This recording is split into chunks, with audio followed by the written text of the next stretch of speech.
let's tweak our walk a little bit and just refine a few little things about this walk before we go on to the next step. Now let's have a look here at the feet first of all, and you'll notice that we haven't animated anything beyond the main foot bone, but there's two other bones here, the foot angle and the ankle angle bones, that can give us more motion within the feet during the walk. Toes wriggling and moving the ankle up and down, pushing the body up, or pushing the leg up actually. Let's clear that before I do anything else. Okay, because we want it to hit heel first here, obviously.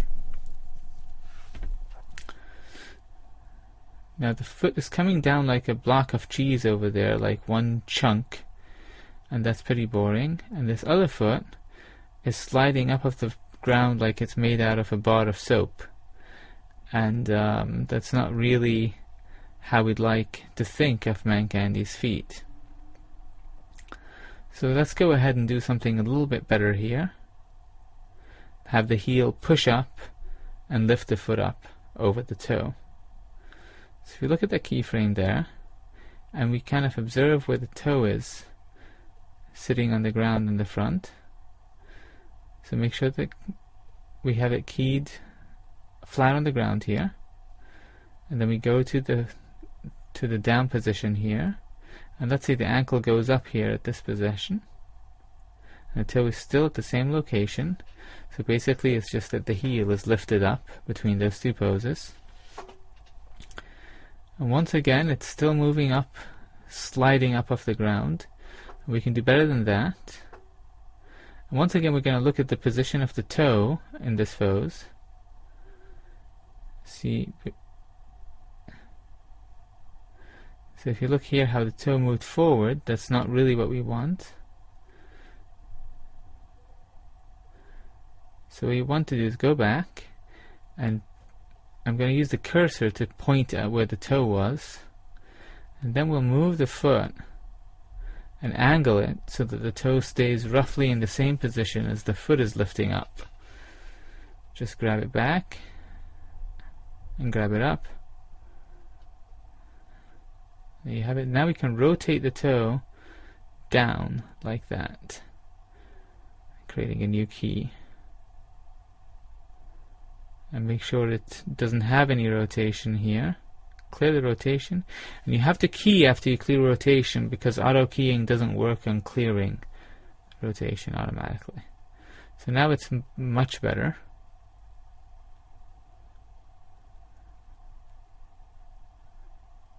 So now we have to fix this pose, because now we have rotations where we didn't have any. So we'll clear those rotations and key them. Alt-R is how you clear rotations, in case you don't know. Alt-R is clearing rotations, Alt-G is locations, and Alt-S is scale.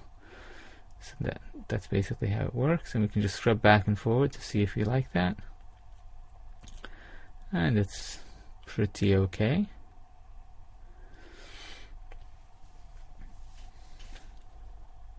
And we can sort of delay the toes as the foot's going forward, have the toes drag a little bit by rotating them down.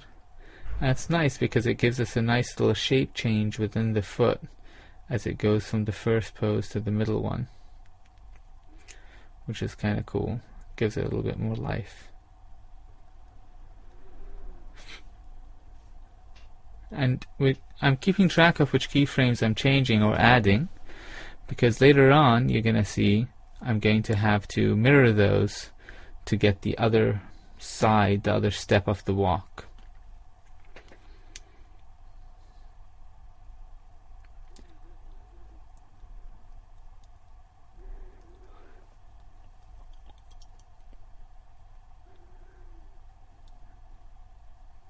So here I'm going to flop the toes in the opposite direction, just rotating them up. So once again they're trailing the motion. I'm going to leave them flopped when you hit the ground. I can paste that pose mirrored so it's the same for both feet. So whenever you change something that affects an end pose, you have to change it in the another frame. And here we're clearing the rotation in the down position, so it kind of flops down, and it's a little bit more flexible than that block of cheese, I think I called it before. It's more of the toes basically trailing and then slapping down on the ground once the heel hits first. So the foot kind of looks like it's rolling onto the ground a little bit. It's just a little bit more lively. Scrub that a few times, and it looks like it's all well and good for the feet. You could still tweak it further, obviously, but it's okay for our purposes. Let's look at what we can do with the rest of the body as well.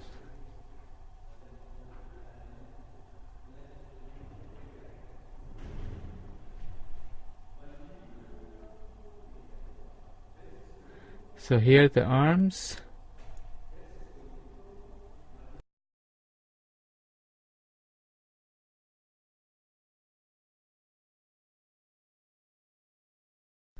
Looking at the upper body, we can do some tweaks on the hand positions, for instance.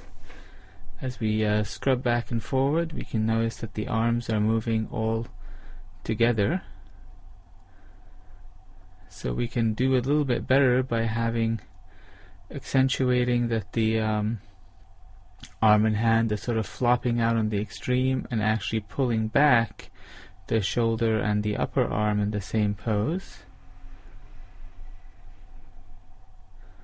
As it's going back here, we can have the hand sort of trailing a little bit. So we keep so let's keep those moving back faster and have the lower arm and the hand trailing a bit more, just to give it more life there.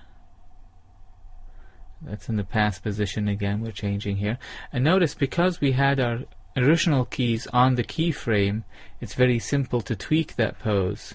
Whereas if it was slightly off, we would have two poses next to each other instead of one pose that got tweaked to a different position. And so holding down the control key when you're moving keys is very important. So once again, I'm trailing the hand and the forearm, so that they're kind of going in the wrong direction a little bit as the hand goes back, and that'll give his hand a lot of flop in the motion.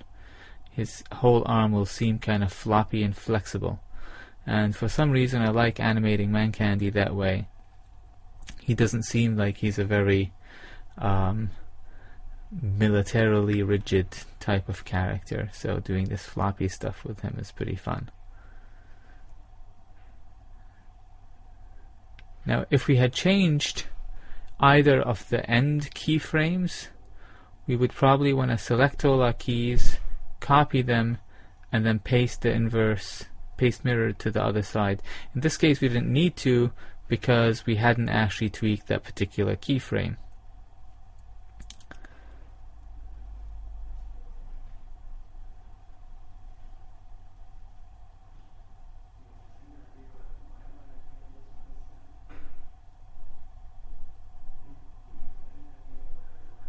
So now we can tweak a little bit on the other arm.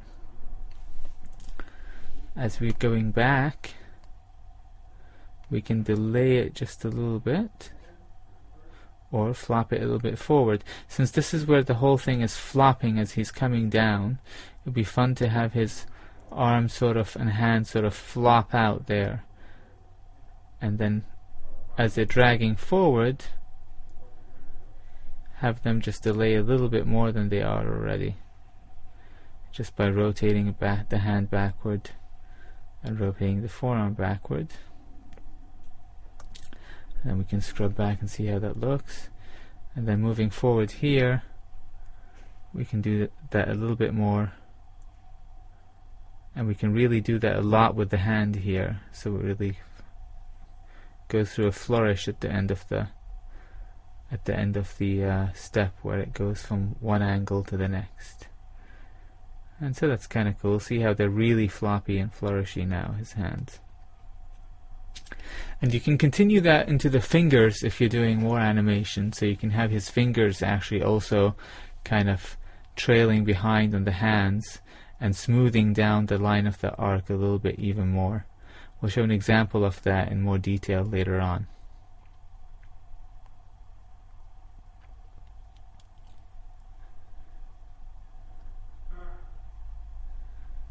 So that looks about right. And now we can do a similar thing with the torso. As his body is going up and down, instead of having it all go down in a block, we can start opposing different parts of his body to the motion and getting more arc changes in his body from back to front, which he had kind of neglected to do in the beginning. So we can just work that a little bit here.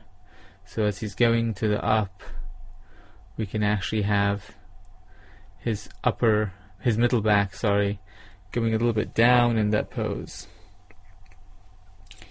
And we could be careful here that when we add keys we don't change previous poses.